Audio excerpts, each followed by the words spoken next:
Imamo neizgled tu. Ne radi baš. Radi, ali ima ove fraze, nešto ne žamo. Aha, to smo da. Možeš vidjeti svako da. Kad bi prvo napao 10 kuna. 10 kuna. Nije problem, budem ja to reći. Nije grozno. Da ćemo opet pa ćemo... Nije opet problem, to ne, čak nije to sve u redu, jer svako će može desiti, a mi smo djelovično prilike, nemamo kartičke. Mi smo baš računali, idemo do bankomata, velimo imamo kartičke. Kažemo samo ne, što smo puni kartica, kako čovjek.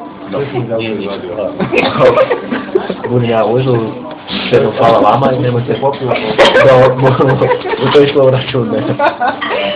Ovaj je sve u redu i ovaj je, nadam se da vam nije previše ne ljutite tako. Ne, evo, da se vidi ljutite, ne? Nama je bezno glas. Da, okej. Hvala, vidimo se. Nećemo doći ćemo. Moramo spati tiče. Da i svima za 100 kuna. I još ti trebate kaži.